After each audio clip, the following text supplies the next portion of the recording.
ఇప్పుడు tech world లో China versus India start అయింది. యూనియన్ మినిస్టర్ అయిన పీయూష్ గోయల్ గారు ఏమన్నారంటే, మన ఇండియన్స్ లో వాల్యూ స్టార్ట్అప్స్ కాకుండా లాంగ్ టర్మ్ హై వాల్యూస్ పైన ఫోకస్ చేస్తే బాగుంటది అని. Like AI, robotics, EV, not like food delivery. ఎందుకంటే రీసెంట్ టైమ్స్ లో చైనా ఈవీ ఇండస్ట్రీలో బీవైడి, ఏఐలో డీప్సీక్ అండ్ రోబోటిక్స్ ఎంత అడ్వాన్స్ అవుతున్నాయో మనందరికీ తెలిసింది. చైనా ఒకప్పుడు ఓన్లీ రా మెటీరియల్స్ సప్లై చేసేది, కానీ ఇప్పుడు ఫైనల్ ప్రొడక్ట్స్ కూడా తయారు చేస్తుంది. చైనా ఈ సెక్టర్ లో ఇన్వెస్ట్ చేయడమే చాలా గొప్ప విషయం. ఇక్కడ మన ఇండియాలో ఇలాంటివి ఏం లేవు.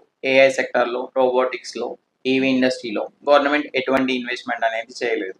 మీకు ఎప్పుడైనా అనిపించిందా, ఇన్వెస్టర్స్ ఎప్పుడు ఈ ఫుడ్ డెలివరీ యాప్స్ బ్లింకిట్, జెప్టోలో మాత్రమే ఎందుకు ఇన్వెస్ట్ చేస్తారని?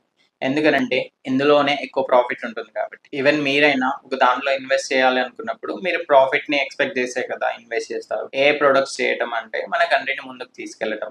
దానికోసం మనం గవర్నమెంట్ కి హెల్ప్ చేయాల్సి ఉంటుంది. ఒకసారి మనం కంపేర్ చేస్తే ఒక ఫుడ్ డెలివరీ యాప్ అండ్ ఒక government website, for example IRCTC, ఇక్కడ మనం ఒక ట్రైన్ టికెట్ బుక్ చేయడమే చాలా గొప్ప విషయం, ఎందుకంటే అంత స్లో ఉంటుంది ఈ వెబ్సైట్. కానీ ప్రైవేట్ కంపెనీస్ లైక్ అమెజాన్, ఇది 2000లో వచ్చినా కూడా ఇప్పటికి చాలా అడ్వాన్స్డ్ గా ఉంది. కానీ 2025లో కూడా గవర్నమెంట్ సైట్స్ చాలా స్లోగానే ఉంది. ఇక్కడ మన ఇండియా చాలా తక్కువ అని చెప్పట్లేదు, చాలా స్లో అని చెప్పట్లేదు.